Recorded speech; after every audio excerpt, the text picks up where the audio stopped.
നയനയുടെയും ആദർശിൻ്റെയും നാളത്തെ പ്രൊമോ റിവ്യൂയിലേക്ക് എല്ലാവർക്കും സ്വാഗതം. അങ്ങനെ നമ്മൾ നയനയാണെങ്കിൽ കരഞ്ഞുകൊണ്ട് മുത്തശ്ശൻ്റെ അടുത്ത് പറയുന്നുണ്ട്, മുത്തശ്ശ ഞാനും ആദർശേട്ടൻ്റെ അടുത്തോട്ട് പോവാം മുത്തശ്ശ, ആദർശേട്ടനില്ലാതെ എനിക്കാണെങ്കിൽ ഉറങ്ങാൻ പോലും പറ്റുന്നില്ല, ആദർശേട്ടൻ്റെ അവസ്ഥ അവിടെ ഇതൊക്കെ തന്നെയാണെന്നൊക്കെ പറയുന്നുണ്ട് കേട്ടോ. പറയുന്നുണ്ട് എനിക്ക് പോകണം മുത്തശ്ശ എന്നിങ്ങനെ പറയുന്നുണ്ട് കേട്ടോ. അപ്പോഴത്തേക്കും നമ്മളെ മുത്തശ്ശൻ പറയുന്നുണ്ട് മോക്ക് ആദർശൻ്റെ കൂടെ തന്നെ മോക്ക് പൊയ്ക്കൂടായിരുന്നു എന്നൊക്കെ ചോദിക്കുന്നുണ്ടോ, അതിന് മോളെ ആരും ഇവിടെ തടഞ്ഞിട്ടില്ലല്ലോ, മോക്ക് അപ്പോൾ ആദർശൻ്റെ കൂടെ തന്നെ പൊയ്ക്കൂടെ എന്നൊക്കെ നമ്മൾ മുത്തശ്ശനാണെങ്കിൽ പറയുന്നുണ്ട് കേട്ടോ. അത് കഴിയുമ്പോൾ നമ്മളെ നയനയാണെങ്കിൽ നേരെ ദേവയാൻ്റെ അടുത്തോട്ട് പോകുന്നുണ്ട്. ദേവേൻ്റെ അടുത്ത് പറയുന്നുണ്ട്, അമ്മേ ഞാനാണെങ്കിൽ ആദർശേട്ടൻ്റെ അടുത്തോട്ട് പോവാം അമ്മേ, എനിക്കാണെങ്കിൽ ഒരു സമാധാനവും ഇല്ല, ആദർശേട്ടനാണെങ്കിൽ ഒന്ന് പെട്ടെന്ന് വയ്യായിക എന്തെങ്കിലും വന്നാൽ തന്നെ ആരും ഇല്ലല്ലോ അമ്മേ കൂടെ, അതുകൊണ്ട് ഞാൻ ആദർശേട്ടൻ്റെ അടുത്ത് പോവാം അമ്മേ, ഒന്നും പറയരുതെന്നൊക്കെ പറയുന്നുണ്ട് കേട്ടോ. തടസ്സമൊന്നും പറയരുതെന്നൊക്കെ പറയുന്ന സമയത്ത് ദേവേനി പറയുന്നുണ്ട്, മോളെ അപ്പോൾ പിന്നെ എന്നെ മാത്രം ഒഴിവാക്കുന്ന എന്തിനാ, മോക്കാണെങ്കിൽ ഇപ്പോൾ ഒരു അമ്മയുടെ പരിചരണവും കാര്യമൊക്കെ കിട്ടേണ്ട ഒരു സമയമല്ലേ എന്നൊക്കെ ചോദിക്കുന്നുണ്ട്. അപ്പോൾ ഞാനും മോളോട് വരാമെന്നൊക്കെ ഇങ്ങനെ ദേവേനി പറയുന്നുണ്ട് കേട്ടോ. പിന്നെ ആണെങ്കിൽ നമ്മൾ നയനയാണെങ്കിൽ റൂമിൽ പോയി ഇങ്ങനെ സമയത്താണെങ്കിൽ നമ്മൾ ചന്തമോളാണെങ്കിൽ അങ്ങോട്ട് നയന അടുത്തോട്ട് വരുന്നുണ്ട് കേട്ടോ. അങ്ങനെ നയനയാണെങ്കിൽ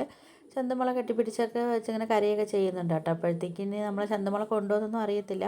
അപ്പോൾ ഇതൊക്കെയാണ് നാളത്തെ പ്രൊമോ റിവ്യൂ ആയിട്ട് കാണിച്ചിരിക്കുന്നത്. അപ്പോൾ നിങ്ങൾക്ക് എൻ്റെ വീഡിയോസൊക്കെ ഇഷ്ടപ്പെടുകയാണെങ്കിൽ ഒന്ന് ലൈക്ക് ചെയ്ത് ഷെയർ ചെയ്ത് സബ്സ്ക്രൈബ് ചെയ്ത് കൊള്ള ബെല്ലേക്ക് എനേബിൾ ചെയ്തൊന്ന് സപ്പോർട്ട് ചെയ്യണേ.